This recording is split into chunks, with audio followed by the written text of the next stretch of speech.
O assunto é convergência e divergência e ângulos numa esfera. Assim, esta bolinha aqui está representando o Sol. O Sol, sendo esférico, ele tem o círculo máximo, ou seja, o círculo máximo divide uma esfera em duas partes iguais. Eu posso dizer também que o círculo máximo é os 180 graus do Sol. Assim, se ele é uma esfera, o círculo máximo pode também estar nesta posição, nesta posição, nesta posição. Ou seja, quando divide em duas partes iguais, ou 180 graus. Assim, se eu tenho um corpo esférico e eu divido por inúmeras vezes, se eu dividir por 4, eu terei 4 vezes 90 graus. Se eu dividir por 8, eu terei 8 vezes 45 graus. E assim sucessivamente. Então, eu dividindo por N números, inclusive números primos, eu terei uma convergência e divergência, que são iguais, né? A convergência e a divergência, já que é esférico.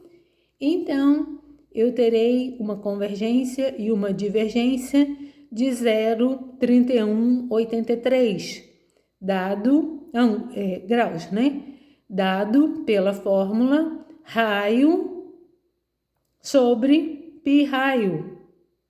Esta fórmula eu desenvolvi a partir de lógica. Então, para qualquer raio, eu encontro o mesmo grau, ou seja, 0,3183 graus. Assim, novamente, para um Sol imenso, o que eu teria? Não calculando convergência por suas tangências exteriores, e sim pelo círculo máximo. Esta divergência aqui é convergência. Divergência amplia, né, para os leigos, e convergência converge, né, para um ponto. Então, do Sol convergeria e divergiria raios luminosos. Logo, esta convergência e divergência vem de qualquer ponto de sua superfície. Ou seja, se eu traçar uma tangente à superfície do Sol, de qualquer ponto saem raios perpendiculares a ele, já que ele, Sol, é uma fonte extensa, né? Fonte extensa produz penumbra. Fonte pontual não produz penumbra. Então, mostrando aqui na Terra, o que ocorre? O círculo máximo da Terra também é a latitude 0 grau. Por quê? Porque o círculo máximo da Terra corresponde a 180 graus da Terra. Então, logo, eu tenho que dividir os hemisférios em 90 graus sul e 90 graus norte. Assim, o Greenwich, que é considerado o meridiano 0, também vai estar no círculo máximo da Terra.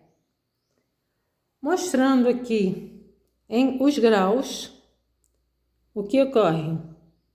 Dois ângulos de 90 graus, né? Onde é representado assim. Quando eu somo, o que ocorre? Eu junto, né? Esses 2 graus.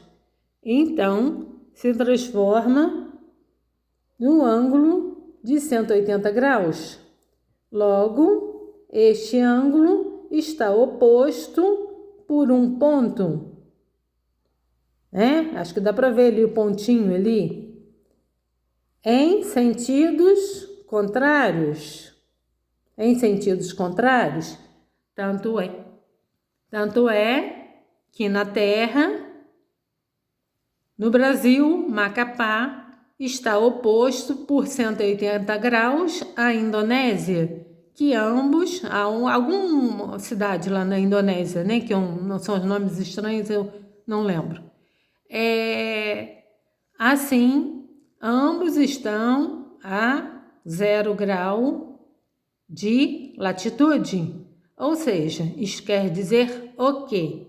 Que no equinócio, ambos estão com o Sol a 90 graus. Por isto é considerado a latitude 0 grau. E também porque divide os 2 hemisférios, né, em partes iguais. Então, um ângulo de 180 graus, ele se opõe num ponto.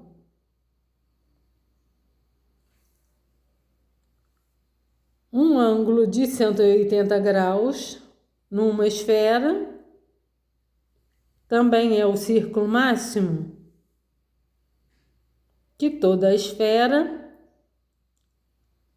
tem 360 graus e o círculo máximo 180.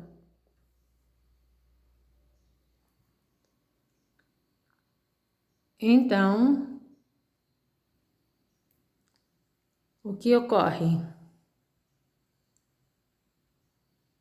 Para um Sol imenso, e distante, a Terra seria um pontinho em relação ao Sol. Logo, esta convergência e divergência viria do círculo máximo. Novamente, não de suas tangências exteriores.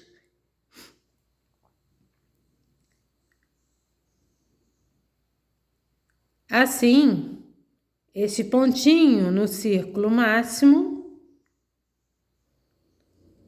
emitiria o Sol raios de fato paralelos.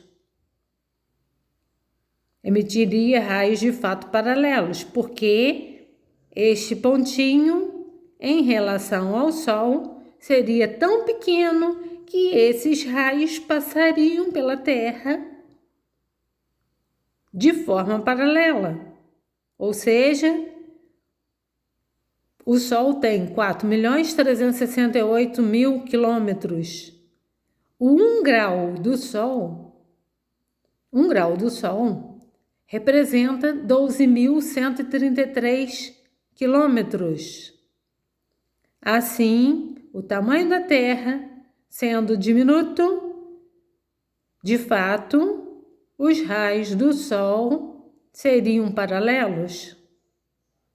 Mas, para este caso, não poderia convergir nem divergir, porque raio paralelo não forma ângulo. Raio paralelo tem 0 grau. 0 grau não forma ângulo. Assim, o eclipse lunar não poderia ocorrer pela sombra da Terra, pois haveria um eclipse de muitas horas, o que não ocorre de fato. Então, este pressuposto dos raios do Sol serem paralelos implicam no eclipse lunar.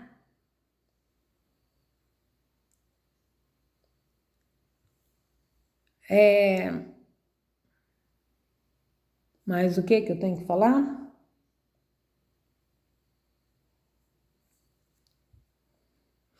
Assim, se o modelo falha numa ponta, falha também em outra.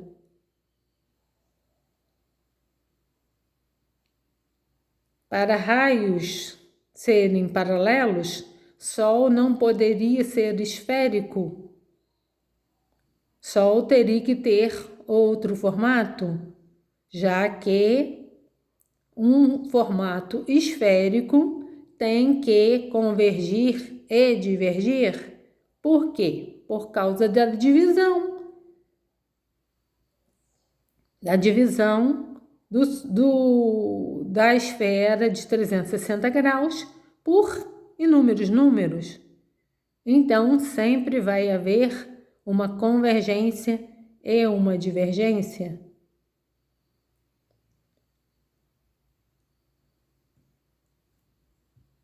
Assim, o modelo de Copérnico não levou a geometria em consideração.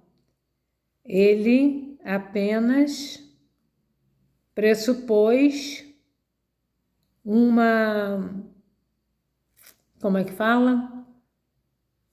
soberania do Sol, já que Sol traz luz, já que Sol traz vida. Ele não observou o experimento de Eratóstenes. Experimento de Eratóstenes, quando a convergência solar fica comprovada em apenas um raio muito pequeno na Terra, para que um Sol imenso, esta convergência de 0,53 graus, conforme a ciência afirma, pelas tangências externas, teria que ficar o Sol